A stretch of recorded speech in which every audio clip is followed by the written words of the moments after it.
And we're back on the Cheap Seats this morning. Cameron Kurtz and Josh Komnick. We're joined, as always, once again by Lincoln head coach, Mr. Neil Alexander.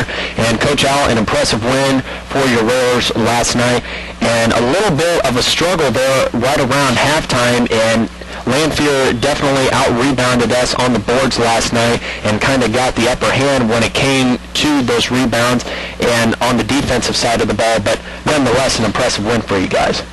Well, I thought our kids played really well, and we held things together. They kept coming at us. They create a lot of different problems for you than a lot of other teams. Is that they're very aggressive to the boards, we know that's not a strength of ours. And until we got some stops there in the third quarter into the fourth, it was a pretty good game. Yeah, it was, Coach. If you're an offensive person and wanted to come out and watch the ball go in the basket last night and not a lot of defensive stops, not a lot of turnovers, not a lot of steals, it was definitely the game. Lincoln wins 90-72. Coach, I was thinking about this last night and talked just a little bit on here at the Cheap Seats earlier on. How many times have you had 90, you think, in your career here at Lincoln? Probably all in one hand. I think maybe once or twice. Not very often do we get that high, but, we want to attack their pressure. I thought we got good shots. Yeah. I can't say, recall a bad shot or what we took, but, we want to try to attack them. And if you play pressure and you don't attack it and you just get it across and let them set up, they can put more pressure if they know you're not going to attack the basket. So our guys done a nice job of scoring, getting to the basket, and, making their pressure hurt them. Mm-hmm. Well, and that's exactly what happened, Coach. You were easily getting layup after layup after layup in the first half, and Coach Shanklin from Lanphier backed off the press. He really went from full court and kind of moved it into half court, and after that it really didn't seem like the Railers had much problem offensively last night. A lot of layups, of course, a lot of fouls called, 44 fouls called in a basketball game last night. Jordan Nelson goes 14 of 16 from the free throw line. Nathaniel Smith 11 of 12 from the free throw line. A lot of points coming from the free throw line, but that's we were going to the basket. We're going to the basket more now, and we're being a little more aggressive, and it's a lot easier. It seems we're putting up a lot more points when we obviously able to shoot some more free throws. Yeah, those are free, like I said, free throws. So, we need to get there, and in the past years, we've been able to usually make more free throws than our opponents attempt throughout the year. And that's not the case this year, as, we're trying to get back to that, and then, Nathaniel and Jordan did a nice job at the free throw line, shooting the majority of them. Coach, in the last 3 weeks, these two guys have really, I think, stepped up their game.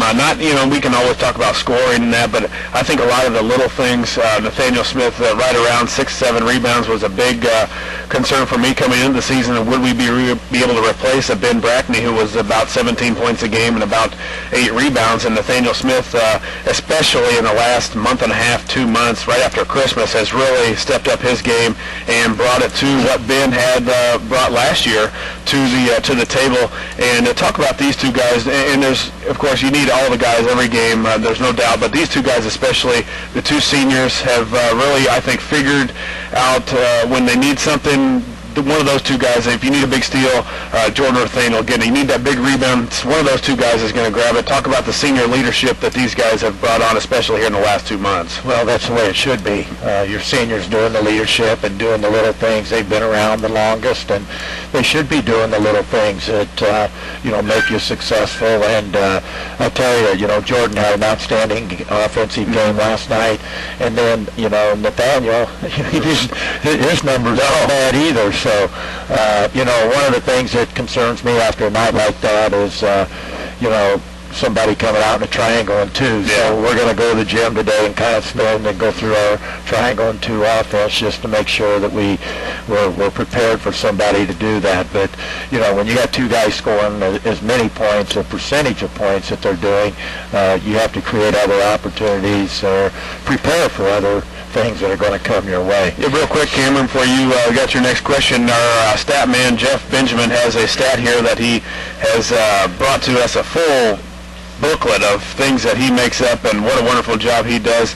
He says, at the starting gate, to say the Railers rely on their starters for scoring would be an understatement. Lincoln's starting quintet has accounted for 1,108 of the total 1,270 points. 86% of the scoring is coming from those guys. Well, that's an impressive statement. And, Coach, let's go ahead and how do you mentally and physically prepare for a team like Lanphier, who came into the game last night at 12-8, 7 wins in the conference, and in the first and second quarters, really until about the third quarter, when you guys were able to jump ahead and get the lead? How were you able to keep some of those offensive weapons, someone like a Larry Austin and a Kendall Murdoch, kind of keep those guys in check? Well, we knew what they were going to do. They were going to full court pressure. They want to score out of their defense. I don't think they're great shooters, but they are great basketball players that can get to the paint and create a lot of problems for you in there. So we worked exceptionally hard on hell under pressure. We wanted to keep our turnovers down where they had to work to score, but they really were relentless on the backboard, and we've got to figure that out and watch a lot of tape to see.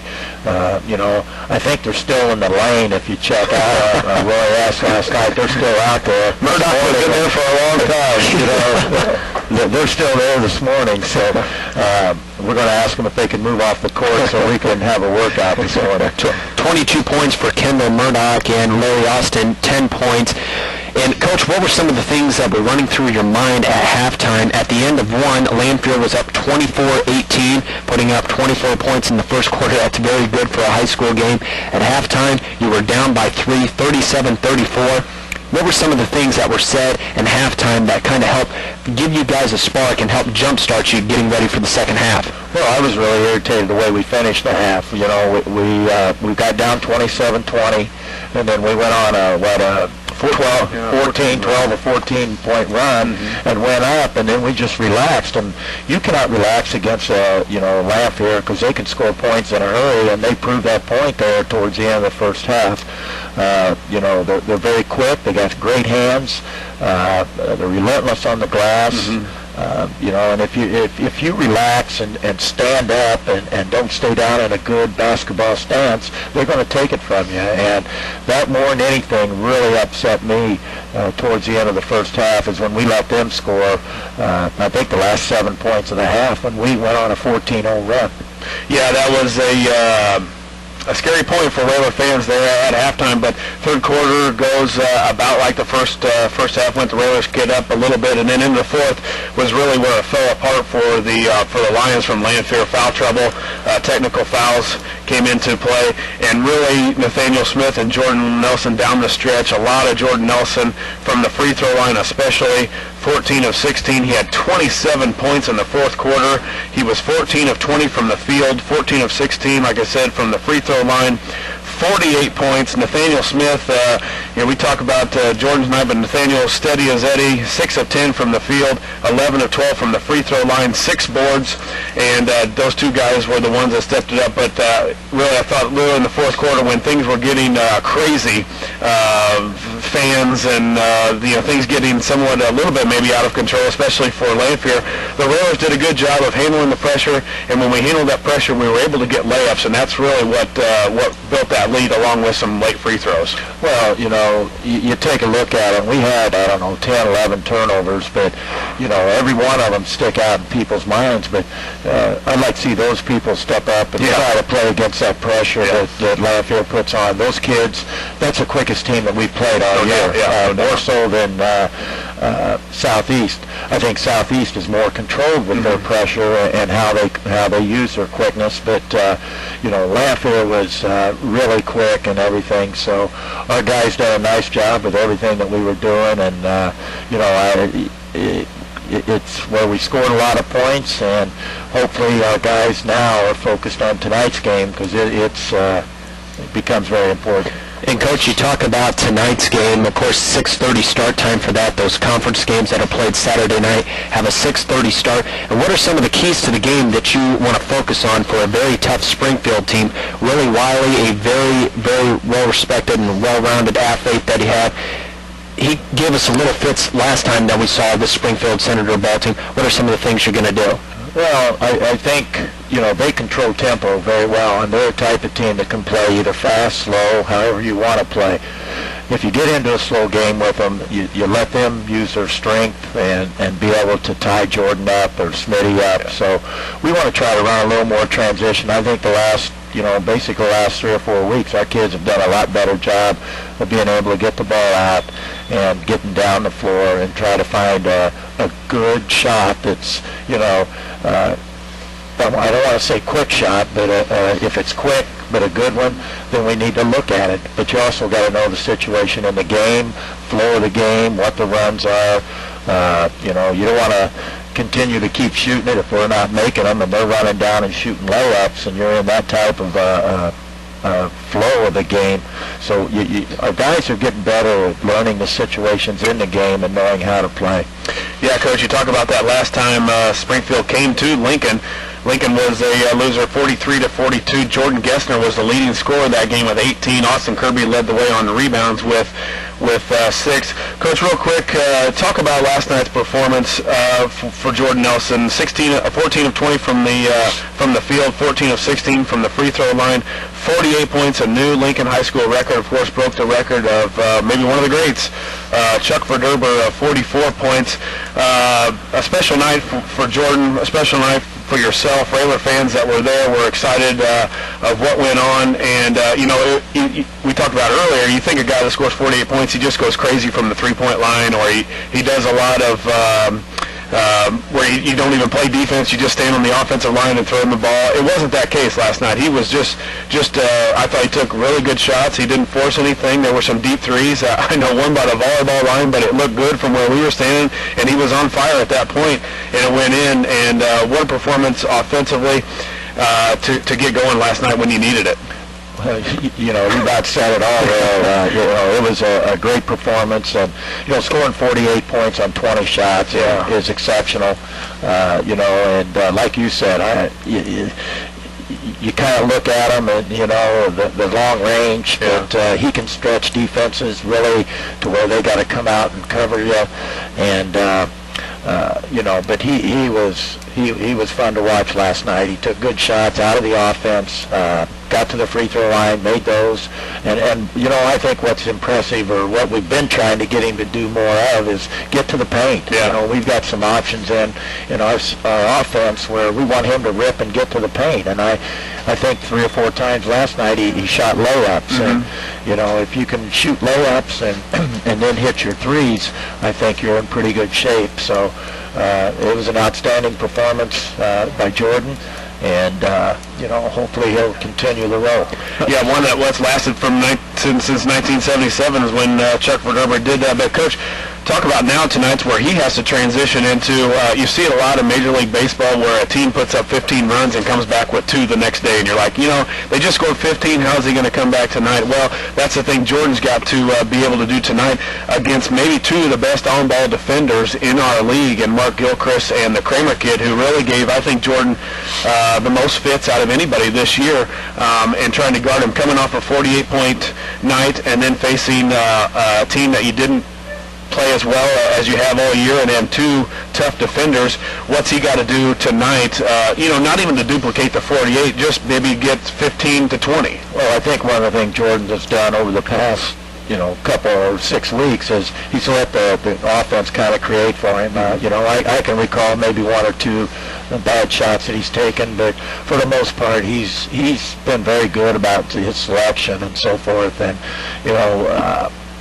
he has got to just kind of let it come to him, and we've got to get the other guys involved in the offense, and then, but what we want to try to do is, like I said earlier, we want to try to push the ball a little bit to try and get him out in the open court to where he can, we can get some ball movement, get into our offense quickly to where we don't have to set up and let them lock on, and if we can keep them where they're arms away and things, and maybe even get him to the basket a few times, maybe that will open up things more. Well, the increase in scoring from Nathaniel Smith has definitely helped that out. When you're adding about 5 points more than what he was averaging in the early part of the season, now the defenders have to go after Nathaniel because he's been doing a great job of being really consistent, right around 18, 20 points every game, and he's doing it by going to the basket. And Coach, one final question here before we let you go. Been coaching a very long time in the Central State A Conference. From what you've gathered over your years and for as long as you've been in this conference, have you ever seen a season to where the Central State A has so much parity in it, where any team can give you trouble on any given night? No, it's well balanced. This is probably since '93 was the year of the conference, their first year.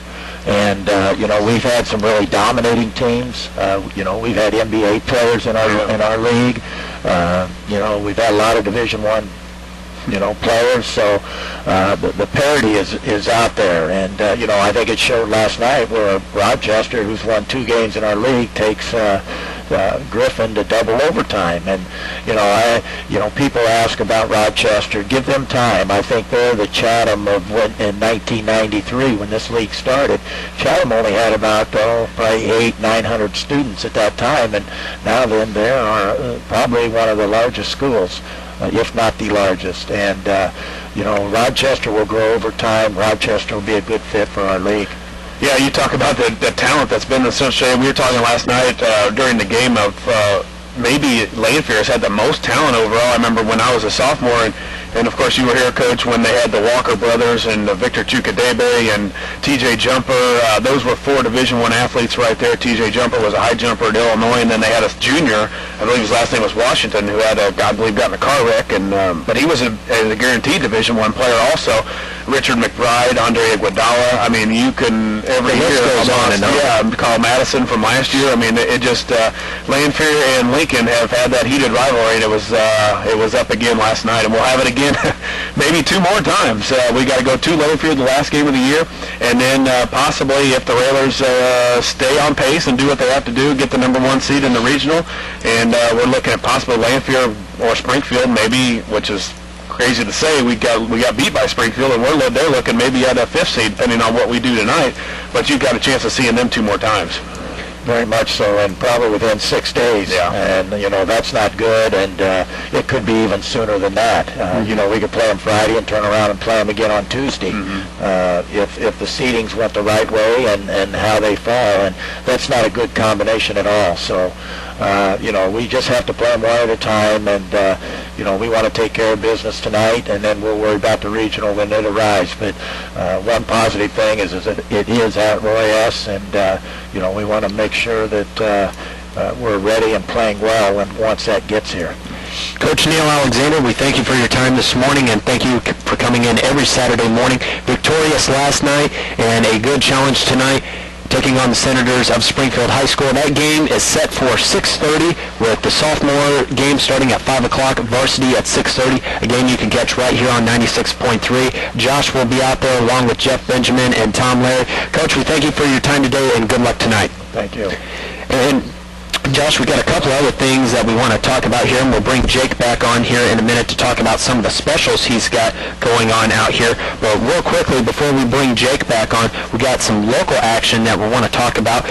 Lincoln High School, they've got several activities that are going on today. The boys swimming will be at the Central State A Conference meet. That's set to get going here in a few minutes at 10 o'clock. Girls basketball will be in Normal this afternoon at University High School at 2:30. Of course, boys basketball at Springfield tonight, 6:30 start time for that one. Mount Pulaski girls, they will be at Illini Bluffs this morning at 11 a.m. And the Cougars of Illini Central will be taking on Pleasant Plains at Pleasant Plains, 3 o'clock. For our collegiate side of local sports, we have Lincoln Christian University. Both the men and women's teams are away this weekend. And as far as Lincoln College, the women's are home this week against Lewis and Clark, and that the men's basketball will be taking on Illinois Central at 3 p.m. Yeah, that'll be here, I believe. From what I heard around town, we'll be unveiling the national championship banner today at Lincoln College. So be a neat thing to see, in our community. A national championship will be, the banner will be hung and held upright, and it will be kind of neat over at the new arena. And we've brought Jake back on here to talk about some of the great specials. And Jake, you have a very nice flyer that you've printed out for us here. TV stands, dinette sets, mattresses. You've got just about everything anyone could ever want out here. What are some of those price specials that you have going on? We just got a whole bunch of different things going on. A lot of different items on sale right now. Some dinette table, solid wood dinette table and 2 chairs with a drop leaf for $287.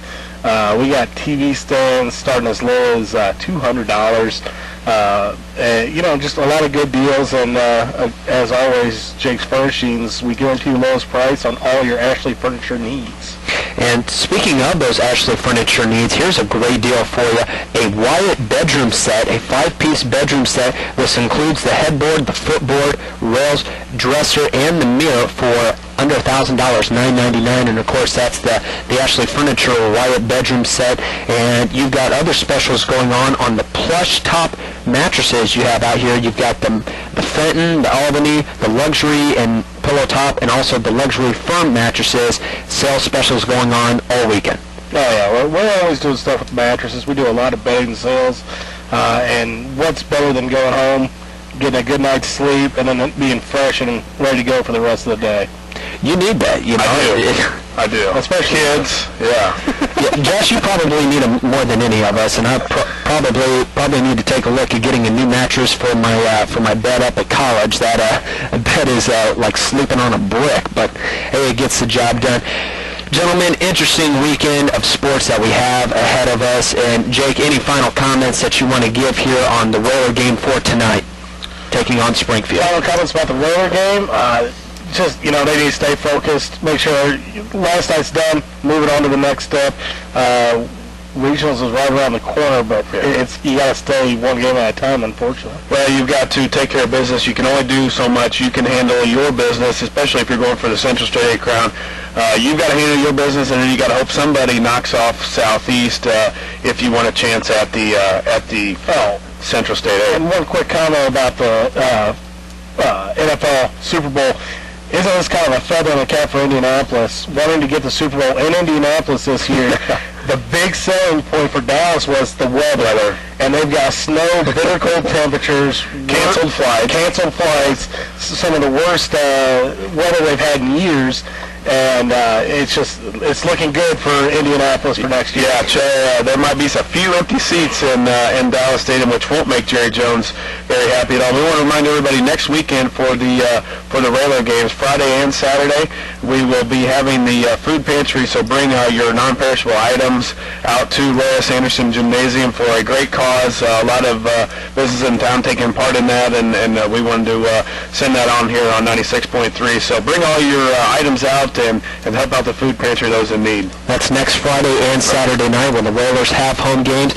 And Josh, we thank everyone for listening to the Cheap Seats this morning. I'd like to thank our sponsors, State Bank of Lincoln, KC Ultra Graphics, of course our host sponsor today, Jake's Furnishings, Attorney at Law Jim Grimaldi, the Christian Village, where we will be next week. Next Saturday we'll be out at the Christian Village, and of course Bricky Printing and Photography. Gentlemen, that is going to just about wrap it up for all of us here at WLCN and on the Cheap Seats. Rollers in action, 6:30 start time tonight. Again, you can catch right here on 96.3 and also WLCNonline.com. For the furniture guy, Jake, and for my co-host, Josh Komnick, this is Cameron Kurtz, thanking everyone for listening, and we will see you next week at the Christian Village. Until then, we'll see you down the road.